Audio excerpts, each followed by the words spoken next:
Assalamualaikum. Welcome to my channel Code Seekers. This is lecture 3 of our C Sharp programming language course. इससे पहले हमने जो 2 lectures लिए हैं उसमें हमने देखा कि .NET फ्रेमवर्क क्या है, हम इस कोर्स के अंदर क्या क्या चीज़ें कवर करेंगे, C Sharp प्रोग्रामिंग लैंग्वेज को ही हमने क्यों चूज़ किया। सेकेंड लेक्चर में हमने विजुअल स्टूडियो को एक्सप्लोर किया। अब आज के इस लेक्चर में हम प्रॉपर कोडिंग की तरफ आएंगे और अपना C Sharp में फर्स्ट प्रोग्राम लिखेंगे, that will be hello world. ठीक है, और हेलो वर्ल्ड प्रोग्राम लिखने से हम बाकायदा इस लैंग्वेज में को स्टार्ट कर देंगे। उसके बाद तो सबसे पहले उसके लिए हमने जो काम करना है वो विजुअल स्टूडियो में प्रोजेक्ट क्रिएट करना है। अब प्रोजेक्ट लास्ट टाइम जब हमने विजुअल स्टूडियो को एक्सप्लोर किया था उस टाइम पे जो हमने प्रोजेक्ट क्रिएट किया था that was related to Windows form application, क्योंकि उसमें हमने कुछ ऑप्शंस ज़्यादा आते हैं तो इसलिए हमने वो वाला प्रोजेक्ट क्रिएट करके तो सारी चीज़ें एक्सप्लोर की थी।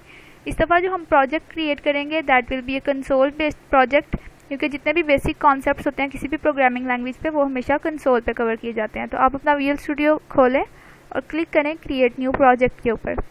इस दफ़ा जब हम चूज़ करने लगेंगे प्रोजेक्ट की टाइप तो उसमें हमने चूज़ करना है कंसोल बेस्ड। ठीक है, जैसे इधर लास्ट टाइम विंडोज़ फॉर्म के ऑप्शन आ रहे थे, इस तरह से कंसोल बेस्ड का भी ऑप्शन आता है। ठीक है, ये आप देखें तो यहाँ पे हमारे पास डिफरेंट ऑप्शंस आ रहे हैं। हम इधर सर्च कर लेते हैं,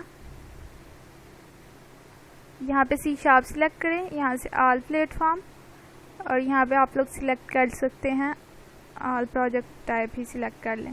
ठीक है, तो ये हमारे पास सबसे टॉप पे भी आ रहा है कंसोल ऐप। ठीक है, और लेकिन इसमें साथ आ रहा है .NET कोड, जबकि हमने काम करना है .NET फ्रेमवर्क के ऊपर। ठीक है, तो आप लोग सर्च कर लें कंसोल ऐप .NET फ्रेमवर्क।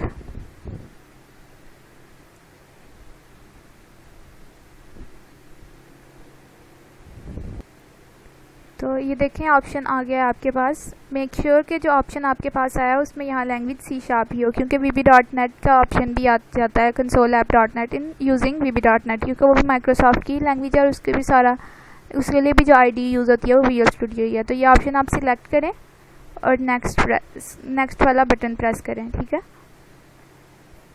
इसके बाद आप अपने प्रोजेक्ट को कोई भी नेम दे दें। और फर्स्ट प्रोग्राम है तो यहाँ पर क्लास 3 है, तो मैं क्लास 3 के नाम से ये प्रोजेक्ट क्रिएट कर रही हूँ एंड देन क्लिक क्रिएट।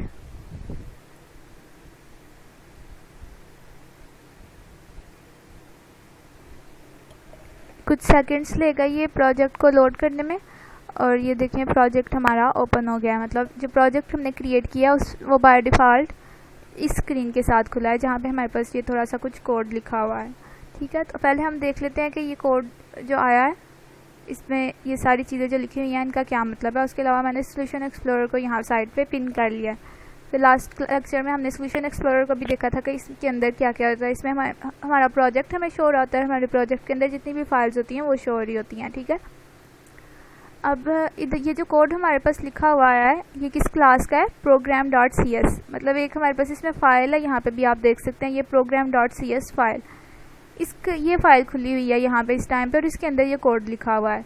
उसके अलावा यहाँ सोल्यूशन एक्सप्लोरर में हमारे पास app.config फाइल है जिसके अंदर कुछ कॉन्फ़िगरेशन होती हैं जो प्रोजेक्ट को रन करने के लिए या कुछ स्टार्टअप के लिए यूज़ हो रही होती हैं। उसके अलावा रेफरेंसेस हैं, ठीक है, और प्रॉपर्टीज़ हैं। रेफरेंसेस की अगर हम बात करें तो किसी भी लैंग्वेज को जब एक बिल्ड किया गया, लैंग्वेज जब C Sharp डेवलप की गई, अब हर चीज़ जो इसके अंदर हम लिखते हैं, जो लाइन लिखते हैं, कोड लिखेंगे हम प्रिंट का भी, किस तरह से एक लाइन प्रिंट करनी है, हर चीज़ का कोई ना कोई जो है ना पीछे उसको पहले कोड किया गया बैकएंड पे। ठीक है, तो उसको डिफरेंट math.h के फंक्शंस किस तरह से परफॉर्म करने हैं, मतलब मैथ वाले फंक्शंस किस तरह से यूज़ करने हैं इसके अंदर, हमने अरेज किस तरह से यूज़ करनी है, लिंक क्वीरीज, और इस तरह से फाइल्स को किस तरह से एक्सेस करना है। तो डिफरेंट हमारे पास ये सारा कोड पीछे built in functions already define कर दिए गए हुए हैं, और उनको लाइब्रेरीज़ में आप कह सकते हैं कि उसके लिए डिफ़ाइंड DLLs बना दी गई हुई हैं। अगर आप C++ लैंग्वेज से आप नाउन है तो उसके अंदर हेडर फाइल्स होती थी हमारे पास। ठीक है, जावा की बात करें तो वहाँ पे हम इंपोर्ट के थ्रू डिफरेंट जो है ना लाइब्रेरीज़ उसकी यूज़ कर रहे होते हैं। इस तरह से C Sharp में हमारे पास जो DLLs होती हैं कि प्री डिफाइंड कोड जो है ना डेवलपमेंट के टाइम पे C Sharp का लिख दिया गया हुआ है, उसको एक्सेस करने के लिए हमारे पास नेम्स ये होती हैं DLLs, जिनको हम जो है ना इस तरह से इंपोर्ट करते हैं। हम लिखते हैं यूजिंग का कीवर्ड लिखते हैं और आगे अपने जो है ना जो भी हमने लाइब्रेरी जो भी DLL यूज़ करनी है उसका नाम लिख देते हैं। जैसे जो मेन सबसे इसमें यूज़ होती है दैट इज़ यूजिंग सिस्टम। अभी हम जो जितनी कोडिंग करेंगे उसमें ये सारी कहीं पे भी यूज़ नहीं होंगी, लेकिन यह कि बाय डिफ़ॉल्ट ये काफ़ी ज़्यादा कुछ जो है ना लाइब्रेरीज DLLs इंपोर्ट करके लाता है। ठीक है, तो हमने यहाँ पे जो यूज़ करनी है that is using system only. ठीक है, तो सिर्फ इसी को हम यहाँ पे रहने देते हैं। उसके बाद हमारे पास जो लाइन है that is name space class. इसमें नेम स्पेस जो है ना वो कीवर्ड है, इस वाले में यूजिंग कीवर्ड था। ठीक है, हर लैंग्वेज के कीवर्ड्स होते हैं ना कुछ जो प्री डिफाइंड वर्ड्स होते हैं। ठीक है, वो हैं नेम स्पेस है और उसके आगे जो लिखा हुआ है ना class 3 that is my project name, जो मैंने अपने प्रोजेक्ट को नेम दिया था बाय डिफ़ॉल्ट वही नेम स्पेस आ जाता है। एक्चुअली जो DLLs का कॉन्सेप्ट है ना, मतलब हम अपनी डिफरेंट क्लासेस को एक और बड़े पैकेज के अंदर रैप कर दें, तो that is a name space. ठीक है, एक नेम स्पेस के अंदर हमारे पास मल्टीपल क्लासेस हो सकती हैं, मल्टीपल इंटरफेसेस हो सकते हैं। ठीक है, तो बाय डिफ़ॉल्ट जब हम एक प्रोजेक्ट क्रिएट करते हैं तो उसके साथ एक ही हमारे पास एक नेम स्पेस आती है उस प्रोजेक्ट के नाम की ही। ठीक है, तो ये इस टाइम पे हमारी नेम स्पेस है क्लास 3 और इसके अंदर हमारे पास एक क्लास है। ठीक है, नेक्स्ट लाइन आप देखें क्लास प्रोग्राम। क्लास एक कीवर्ड है और प्रोग्राम हमारी क्लास का नाम है। ठीक है, ये एक डिफ़ॉल्ट क्लास होती है कंसोल एप्लीकेशंस में जिसके अंदर हमारा मेन होता है। ठीक है, मेन एक ऐसा फंक्शन है जहाँ से हमारी एग्जीक्यूशन प्रोग्राम की स्टार्ट होती है। ठीक है, इसके अंदर हम जो भी लाइन्स लिखेंगे ये एक फंक्शन है। ठीक है, फंक्शंस क्या होते हैं इसको भी हम आगे जाके स्टडी करेंगे। ठीक है, तो मेन एक ऐसा फंक्शन है डिफ़ॉल्ट जिसके थ्रू अंदर जिससे हमारी एग्जीक्यूशन स्टार्ट होती है। ठीक है, तो कंसोल एप्लीकेशंस में हमारे पास एक प्रोग्राम क्लास का होना ज़रूरी है और उसके अंदर एक मेन फंक्शन का होना ज़रूरी है ताकि हमारा प्रोजेक्ट रन कर सके। ठीक है, तो इसलिए ये एक डिफ़ॉल्ट छोटा सा कोड जो है ना ये ऑटोमेटिकली लिखा हुआ आ जाता है विजुअल स्टूडियो के अंदर। तो हमारी जब भी प्रोग्राम हम रन करेंगे तो जो एग्जीक्यूशन स्टार्ट होगी वो इससे होगी प्रोग्राम क्लास के अंदर मेन में। ठीक है, तो हम इधर मेन के अंदर कोई एक लाइन लिख के देख लेते हैं हेलो वर्ल्ड की। अब हेलो वर्ल्ड हाल ही मैं इधर लिखूँ हेलो वर्ल्ड तो दैट हैव नो मीनिंग। ठीक है, हमें कोई ना कोई प्रिंटिंग का सेंटेक्स यूज़ करना पड़ेगा कोई ना कोई। ठीक है, हर लैंग्वेज का कोई ना कोई सेंटेक्स होता है, कोई मतलब वे ऑफ राइटिंग होता है। ठीक है, जैसे आप इंग्लिश लैंग्वेज का कोई ना कोई सेंटेक्स है, अगर आप उर्दू से ना होना है तो उर्दू को लैंग्वेज का हमें पता है उसको राइट साइड से स्टार्ट करना है, लाइन के एंड पे डॉट लगाना या क्वेश्चन के एंड पे क्वेश्चन मार्क होगा, कब सेमीकोलन यूज़ करना है, कब कॉलन यूज़ करना है। ठीक है, और ग्रामर होती है हर लैंग्वेज की। इस तरह से ही प्रोग्रामिंग लैंग्वेजेस का भी कोई ना कोई सेंटेक्स होता है। तो C# प्रोग्रामिंग लैंग्वेज में जो प्रिंट किसी भी लाइन को जो हमने कंसोल पे प्रिंट करना होता है उसका जो हमारे पास सेंटेक्स है दैट इज़ कंसोल कीवर्ड और आगे आ जाता है राइट या राइट लाइन। राइट भी हम खाली लिख सकते हैं और राइट लाइन भी। जो राइट लाइन है उसके एंड पे बैकस्लैश एन हमारे पास एस्केप सीक्वेंस है। ठीक है, लाइन को एंड करने के लिए बैकस्लैश एन के आगे जो वर्ड लिखेंगे वो नेक्स्ट लाइन में जाता है। ठीक है, तो ये राइट लाइन ऑलरेडी जो है ना बैकस्लैश एन डाल देता है हमारे टेक्स्ट के एंड पे और आगे जो भी नेक्स्ट लाइन हम इधर दोबारा अगर कंसोल डॉट राइट लाइन लिखें तो वो नेक्स्ट लाइन में लिखा जाएगा। ठीक है, इसको हम बाद में राइट लाइन और राइट के कॉन्सेप्ट की तरफ डिटेल में इसके बाद जाते हैं। पहले हम देख लेते हैं कि ये किस तरह से एक्ट करेगा। मैंने लिखा hello code seekers, hello from code seekers. ठीक है,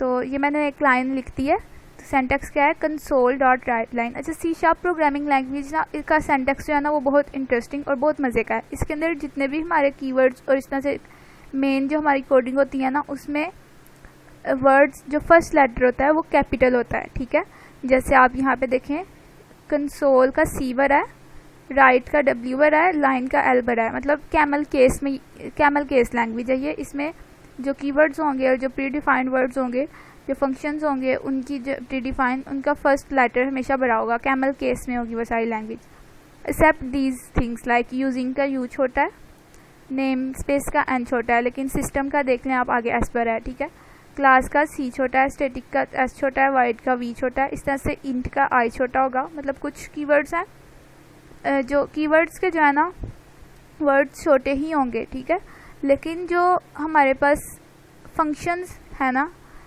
या क्लास के नेम्स हैं वो बड़े होंगे। इसमें जो है ना ये कंसोल डॉट राइट लाइन जो मैंने लिखा है ये आपको एक कीवर्ड लग रहा होगा, लेकिन एक्चुअली ये सिस्टम के अंदर एक क्लास कंसोल डिफाइंड है जिसका एक फंक्शन है राइट लाइन जिसको हमने कॉल किया। ठीक है, तो ये क्लास का नेम है एक कंसोल और राइट लाइन हमारे पास एक फंक्शन है बिल्ट इन बना हुआ। ठीक है, जो कि एक्चुअली हमें यूज़ होता है कंसोल पे प्रिंटिंग के लिए। ठीक है, तो अब हम इस प्रोजेक्ट को रन करके देखते हैं कि ये लाइन कंसोल पे प्रिंट होती है या नहीं होती, ठीक है।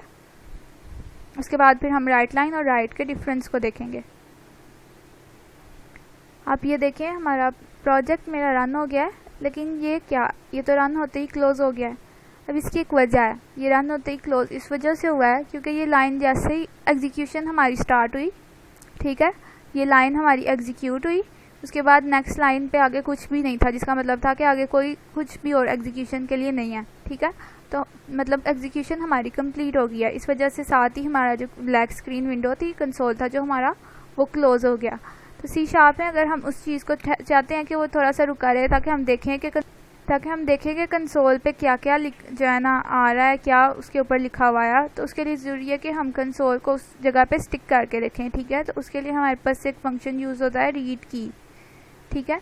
ये क्या करेगा, ये रीड की का फंक्शन भी कंसोल क्लास के अंदर डिफाइन है। ये क्या करता है, कंसोल के ऊपर हमारे इनपुट लेने के लिए यूज़ होता है। कोई भी एक करैक्टर, कोई भी एक की जो हमारे कीबोर्ड की कीज़ हैं, उनके अंदर से कोई भी एक की जो है ना इनपुट लेने के लिए यूज़ होता है रीड की, ठीक है। तो अब इनपुट लेने के लिए जब ये यूज़ होगा तो इसका मतलब स्क्रीन के ऊपर कर्सर आ जाएगा और वो रुक जाएगी, हमारी तरफ से कोई भी किसी भी एक्शन का वेट करेगी, ठीक है। तो जिसकी वजह से क्या होगा कि जितनी भी राइट लाइन के थ्रू हम लोगों ने स्टेटमेंट्स वगैरह स्क्रीन के ऊपर लिखी होंगी वो उधर ठहरी रहेंगी और हमें नज़र आएंगी, ठीक है।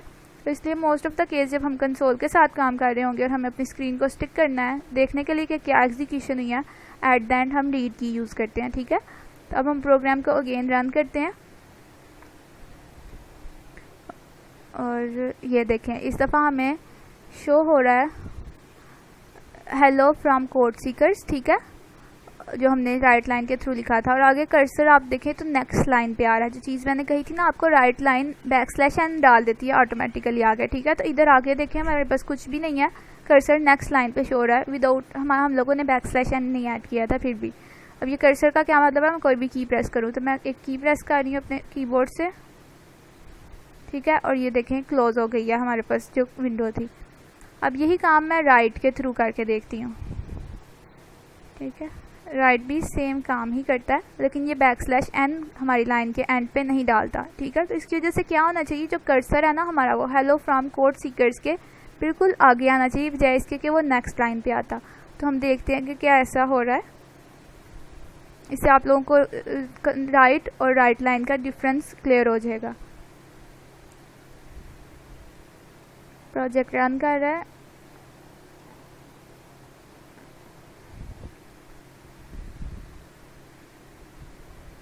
ये आप देख सकते हैं कि इस दफ़ा हमारे पास जो कर्सर आया है, ये देखें, ये कोड सीकर्स के बिल्कुल एंड पे आया है, बजाय इसके कि नेक्स्ट लाइन पे आता। क्यों? क्योंकि हमने इस दफ़ा राइट का फंक्शन यूज़ किया है राइट लाइन की बजाय, ठीक है। तो that was the difference between right and right line. Right line line के एंड पे \n ऑटोमेटिकली ऐड कर देता है, मतलब वो हर लाइन को डिफरेंट, जितनी दफ़ा हम राइट लाइन यूज़ करेंगे वो नेक्स्ट लाइन के अंदर न्यू लाइन से राइटिंग स्टार्ट करेगा, ठीक है। और जबकि राइट ऐसा कुछ भी नहीं करता, राइट के यहाँ पे अब इसका मतलब है कि इसके आगे अगर मैं इधर कोई भी चीज़ और लिखूँगी या जैसे ये चीज़ लिखी है हमने, तो वो इधर आगे से ही स्टार्ट होगी, ठीक है। तो that was all about today's lecture. आज के लेक्चर में बस हमने यही देखना था कि जो डिफ़ॉल्ट कोड है वो क्या है, और हम लोगों ने अपना फर्स्ट प्रोग्राम हेलो वर्ल्ड लिखना था और इस चीज़ को ही डेप्थ में करना था। नेक्स्ट लेक्चर में हम इंशाल्लाह वेरिएबल्स और उसके अलावा हम देखेंगे कंसोल पे हम इनपुट कैसे लेते हैं, मतलब वेरिएबल्स को और इनपुट आउटपुट को इन डेप्थ देखेंगे। कोई भी अगर आपका इससे रिलेटेड क्वेश्चन हो तो आप कमेंट बॉक्स में पूछ सकते हैं या हमसे व्हाट्सएप पे भी कांटेक्ट कर सकते हैं। Thank you for listening.